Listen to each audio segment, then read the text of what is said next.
সবাইকে স্বাগত জানিয়ে ফিরে এসেছি নতুন একটি ব্লগ নিয়ে। নমস্কার, আমি সঞ্চয়িতা রায়, ত্রিপুরা ধর্মনগর থেকে। জানো, স্কুটিতে তেল ভরতে গেছি পেট্রোল পাম্পে, কিন্তু কিছুতেই তেলের ট্যাঙ্কি খুলতেই পারছি না। অগত্যা স্কুটির শূন্য ট্যাঙ্কি নিয়েই ছুটতে হলো গ্যারেজে। সেখানে কিছুতেই ঠিক করতে পারেনি, বলল আমাকে গ্যারেজে যেতে হবে। এদিকে আমার বাড়ির কাজ চলছে, মানে সিঁড়ির কাজ চলছে। অনেক লোকের কাছেই শুনেছি বাড়ি ঘরের কাজ শেষ হয় না, যত করবে ততই মনে হয় আরও কাজ রয়ে গেছে। সত্যি জেনে শুনেই আমি বিষ করেছি পান, কারণ এই বিষ পান না করে যে কোনো উপায় ছিল না। নিজের পায়ের নিচে জমিন আর মাথার উপরে ছাদ থাকা দরকার। এবার যাচ্ছি রান্না করতে হবে, সবজি আনতে ছাদে, কিন্তু আমার বেড়াল ছানাটির জন্য কিছুতেই যেতে পারছি না। দেখো আমার সিঁড়ির কালার এবং বেড়াল ছানাটির কালার এক, কোন দিন যে কোন বিপদ হবে বুঝতেই পারছি না। প্রচণ্ড গরম, এইদিকে চুল টুল একেবারে টানিয়ে টাইট করে টিকির উপরে খোপা বেঁধে রেখেছি। এই বেড়াল ছানাটির জন্য পা ফেলা দায়। এবার সিঁড়ি অর্ধেক কাজ হয়ে গেছে, দেখো আমি কিভাবে উঠছি।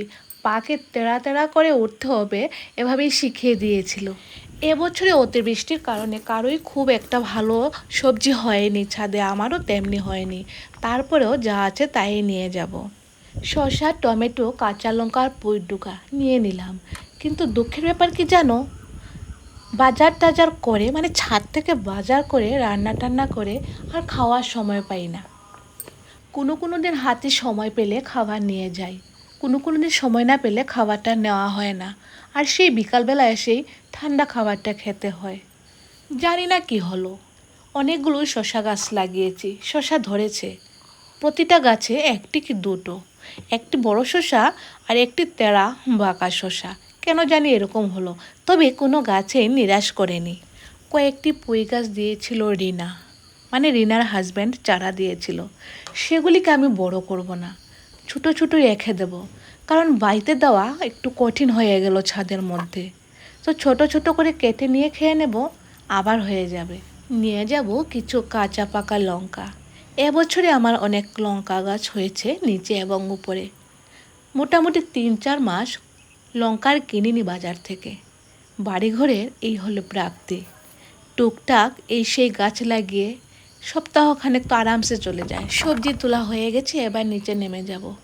নামতে নামতে আবার সেই সিঁড়ি দিয়ে পা তেড়া তেড়া করে নামতে হবে, আর বেড়াল বাচ্চাটি আমাকে তো ডিস্টার্ব দেবেই। রান্না করার প্ল্যান ছিল অনেক কিছুই, কিন্তু সময়ে হয়নি।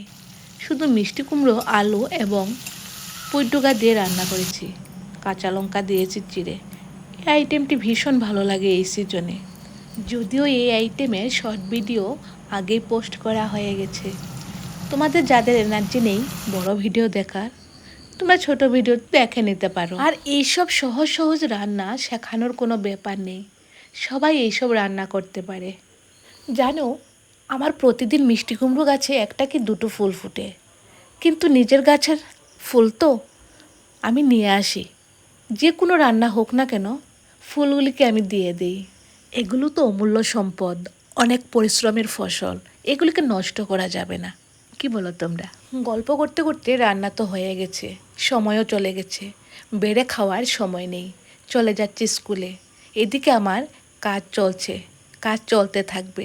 ভালো থেকো, বাই।